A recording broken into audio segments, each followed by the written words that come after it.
Hello friends. इस video में हम देखने वाले हैं री नेक के बारे में, जिसे टॉर्टिकोलिस भी कहते हैं। इसके causes, types, symptoms, diagnosis, treatment में क्या क्या यूज होता है, इसके साथ ही प्रिवेंशंस क्या क्या हैं। तो आइए फ्रेंड्स, वीडियो को शुरू करते हैं।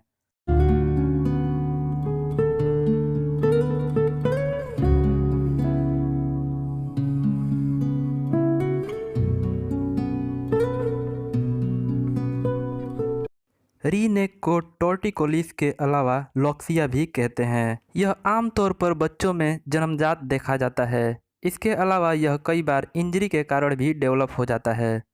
यह एक ऐसा कंडीशन है जो नेक यानी कि गले के मसल्स को अफेक्ट करते हैं, जिसमें सिर जो है वो एक तरफ ट्विस्ट हो जाता है यानी कि घूम जाता है और नीचे की ओर झुक जाता है, जिसके कारण गले में कई तरह के सिम्टम्स जैसे कि स्टिफनेस, स्वेलिंग और पेन देखा जाता है। कई बार यह कंडीशन बिना किसी ट्रीटमेंट के अपने आप ही ठीक हो जाता है, लेकिन कई बार ट्रीटमेंट की आवश्यकता होती है। कुछ गंभीर मामलों में तो सर्जरी की भी आवश्यकता पड़ती है। री नेक में गले के एरिए में दर्द देखा जाता है। इसके कारण रोज़मर्रा के कामों को करने में परेशानियां देखी जाती है। इस कंडीशन में अगर ट्रीटमेंट सही समय पे शुरू कर दिया जाए तो बहुत जल्दी रिकवरी देखा जा सकता है।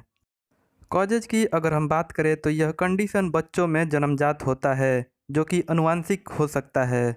इसके अलावा बड़े लोगों में यह condition wrong posture, heavy weight lifting और इंजरी के कारण देखा जा सकता है। कई बार नेक के मसल्स में ब्लड सप्लाई की कमी के कारण यह कंडीशन डेवलप हो सकता है। बच्चों में इस कंडीशन की शुरुआत गर्भ में ही हो जाता है, जो बच्चे के सिर का रॉन्ग पोजीशन में होने के कारण देखा जाता है। इसके अलावा बच्चे के नेक मसल्स में ब्लड की लो सप्लाई के कारण भी यह कंडीशन देखा जा सकता है। कई बार यह कंडीशन सिर और गर्दन के एरिए में इन्फेक्शन के कारण हुए इन्फ्लामेशन के कारण डेवलप हो सकता है। इसके साथ ही शरीर के कुछ दूसरे हिस्से जैसे कि ईयर, साइनस, जॉ, टीथ और स्कार्प में इन्फेक्शन के कारण भी यह कंडीशन डेवलप हो सकता है। इसके अलावा अर्थराइटिस और ओस्टियोपोरोसिस भी इसका कारण हो सकता है। टाइप्स की अगर हम बात करें तो सबसे पहला नंबर आता है टेम्पोरेरी टॉर्टिकोलिस का। टेम्पोरेरी टॉर्टिकोलिस आमतौर पर 1 से 2 दिनों तक अफेक्ट करता है। इस कंडीशन में कोई स्पेसिफिक मेडिकल ट्रीटमेंट की आवश्यकता नहीं होती है। प्रॉपर रेस्ट करने से यह अपने आप ही 1-2 दिनों में ठीक हो जाता है। टेम्पोरेरी टॉर्टिकोलिस का कंडीशन लिम्फ नोड में सूजन, इन्फेक्शन और कोल्ड कफ के कारण देखा जा सकता है। उसके बाद फिक्स्ड टॉर्टिकोलिस की बात करें तो यह अंडरलाइंग प्रॉब्लम होता है। यह स्पाइनल कॉर्ड के एरिए में ट्यूमर के कारण नर्व के ऊपर पड़ रहे प्रेशर के कारण देखा जाता है। इस कंडीशन में चेहरा चपटा दिखाई देने लगता है और कोई भी काम बैलेंस के साथ नहीं हो पाता है। बच्चों में इस कंडीशन के कारण फेशियल मसल जल्दी से डेवलप नहीं हो पाते हैं। इसके बाद मस्कुलर टॉर्टिकोलिस की बात करें तो यह बहुत ही कॉमन टाइप का फिक्स्ड टॉर्टिकोलिस होता है। यह गर्दन के एक साइड के मसल्स के टाइट होने के कारण देखा जाता है। इसके बाद क्लिपल फेल सिंड्रोम की बात करें तो यह जन्मजात कंडीशन होता है। यह तब डेवलप होता है जब गले की हड्डियां सही पोस्चर में ग्रो नहीं कर पाती।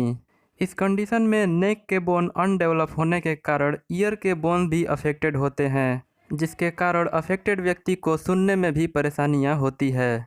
उसके बाद सर्वाइकल डिस्टोनिया की बात करें तो इसको स्पाज्मोडिक टॉर्टिकोलिस भी कहते हैं। वैसे तो यह कंडीशन बहुत कम देखा जाता है, लेकिन इस कंडीशन में जो गर्दन का मसल है उसमें ऐंठन देखा जाता है।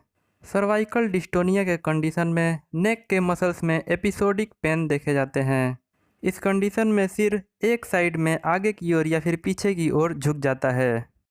सिम्टम्स की अगर हम बात करें तो इस कंडीशन में सबसे पहले गर्दन के मसल्स में तनाव और दर्द देखा जाता है। इसके साथ ही खिंचाव और बर्निंग सेंसेशन भी महसूस होती है। इसके साथ ही इस कंडीशन में कई बार बैक पेन और हेडेक भी देखा जाता है। इस कंडीशन के डेवलप होने से नेक का मूवमेंट लिमिटेड हो जाता है। कई बार इस कंडीशन में गले के एरिए में स्पाज्म, सूजन और तनाव देखे जाते हैं। कॉम्प्लिकेशंस की अगर हम बात करें तो इस कंडीशन के डेवलप होने से मूवमेंट अफेक्ट होता है। इसके साथ ही रोज़मर्रा के कामों को करने में भी कठिनाइयाँ देखी जाती है। इसके साथ ही भोजन को निगलने, सांस लेने और कई बार बात करने में भी दिक्कतें महसूस होती है। इसके साथ ही हाथ और पैरों में नंबनेस और वीकनेस भी देखी जा सकती है। कई बार डेली एक्टिविटी में प्रॉब्लम के कारण डिप्रेशन भी डेवलप हो जाता है।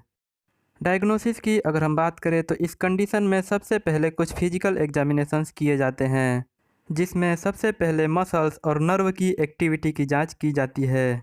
इसके साथ ही इंजरी, अनडेवलप्ड बोन और बोन में फ्रैक्चर का पता लगाने के लिए कुछ एक्सरे एग्जामिनेशन, एमआरआई स्कैन और सीटी स्कैन भी करवाए जाते हैं।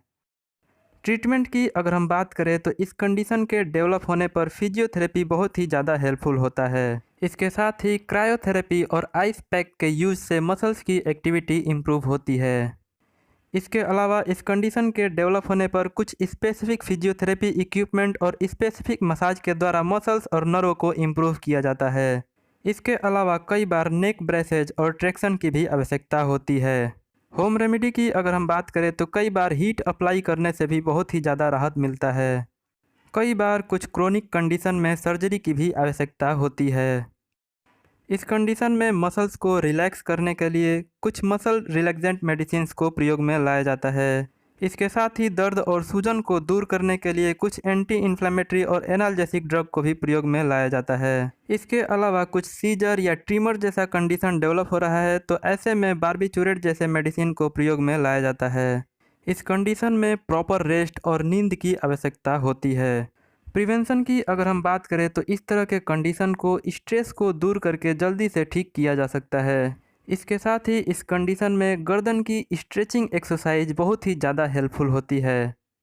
इसके अलावा डेली रूटीन में अच्छी न्यूट्रिशन और डाइट को शामिल करके इसके साथ ही योगाभ्यास और प्राणायाम के जरिए इस तरह के कंडीशंस को अवॉइड किया जा सकता है। वीडियो कैसा लगा कमेंट करके ज़रूर बताएं। अच्छा लगा तो वीडियो को लाइक करें और चैनल को सब्सक्राइब करें, साथ ही दोस्तों के साथ शेयर करें।